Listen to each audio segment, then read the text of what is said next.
کسی علاقے میں ایک ویران حویلی تھی۔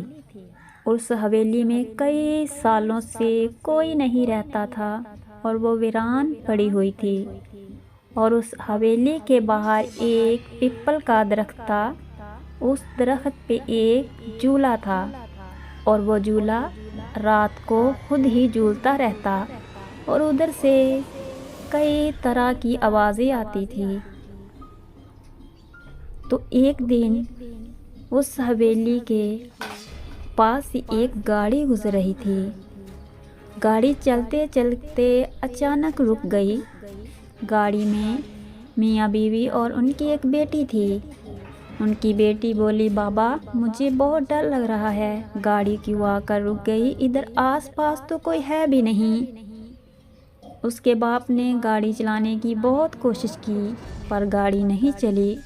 اس کا باپ گاڑی سے نیچے اترا اور اپنی بیوی کو بولا، اب رات ہمیں یہیں کہیں گزارنی پڑے گی، آس پاس تو کوئی علاقہ بھی نہیں۔ اس نے جب سامنے دیکھا تو انہیں وہ حویلی نظر آئی۔ اس نے کہا کہ ہم حویلی میں ایک رات رہ لیتے ہیں۔ اس کی بیوی بولی، مجھے تو ایسے لگتا ہے جیسے حویلی میں تو کئی سالوں سے کوئی نہیں رہ رہا، ویران سی لگ رہی ہے۔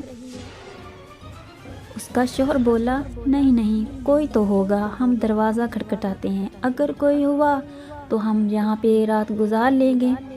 وہ حویلی کے پاس گئے، انہوں نے دروازہ کھٹکھٹایا تو اندر سے ایک عورت ہاتھ میں لالٹن لیے باہر آئی اور اس کی بیوی بولی کہ ہمیں ایک رات کے لیے یہاں جگہ مل سکتی ہے، ہماری گاڑی خراب ہو گئی ہے تو آس پاس کوئی علاقہ بھی نہیں ہے تو ہمیں رات گزارنی ہے۔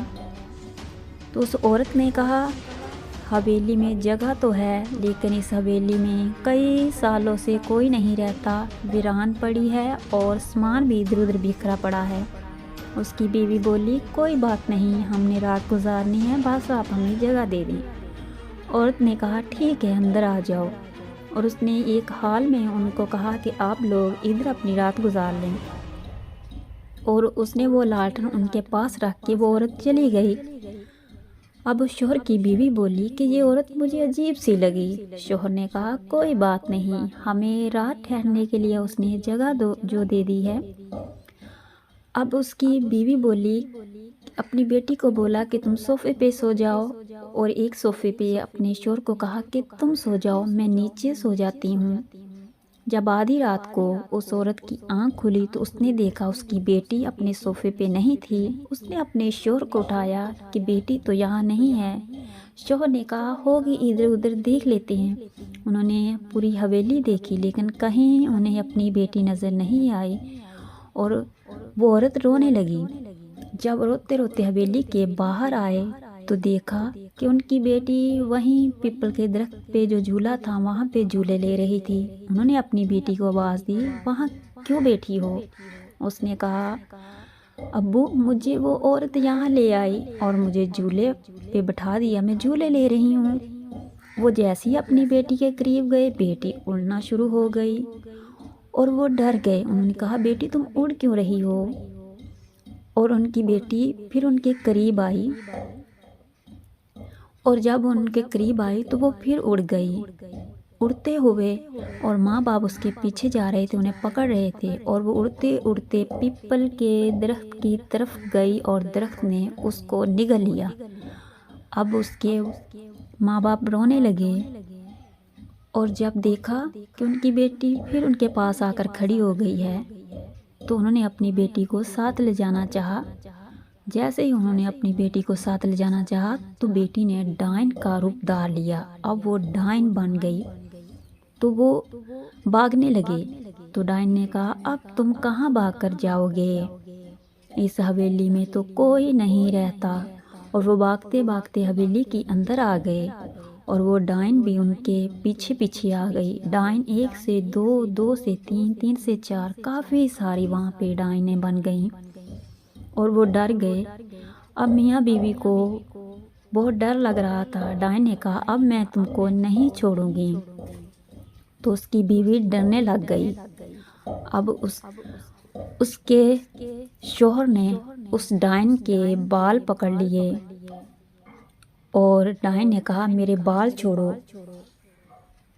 اور ڈائن نے اس کے شوہر کو زمین پہ پٹکنا شروع کر دیا، لیکن اس آدمی نے اس کے بال نہیں چھوڑے اور ڈائن نے اس کو پٹک کر زمین کے نیچے دیوار پہ مارا تو وہ زمین کے نیچے پٹکا اس کو۔ اور جب اس نے دیکھا تو اس کو وہ لالٹن پڑی وہاں پہ نظر آئی، اس نے وہ لالٹن اٹھائی اور اس کا کانچ توڑ کے اس کے بالوں میں آگ لگا دی۔ اب ڈائن جو تھی اور وہ چیخنے لگی اور وہ جلنے لگی، اور یہ لوگ میاں بیوی بھاگ کر حویلی کے باہر آ گئے، اور یہ تو بچ گئے تھے، خوش بھی تھے، لیکن یہ ان کی آنکھوں میں آنسو بھی تھے کیونکہ ان کی بیٹی وہاں پہ نہیں تھی۔ تو اچانک وہیں سے ان کی بیٹی بھی آ گئی، کیونکہ ڈائن کی ساری طاقت اس کے بالوں میں ہوتی ہے، جب اس کے بال جل گئے تو اس کی ساری طاقت بھی ختم ہو گئی۔ تو اس کی بیٹی اسی پیپل کے درخت کی طرف سے آتی ہوئی اپنے ماں باپ کے پاس آئی۔ ماں باپ نے پوچھا تم کہاں تھی؟ اس نے کہا یہ درخت مجھے دبا رہا تھا اور میری سانسیں بند ہو رہی تھی، لیکن پھر کچھ ہی دیر بعد وہ درخت سے آگ نکلنا شروع ہو گئی، وہ درخت جلنا شروع ہو گیا اور میں وہاں سے بھاگ آئی۔ تو اب وہ تینوں بہت خوش تھے اور اپنے گھر کی طرف روانہ ہوئے۔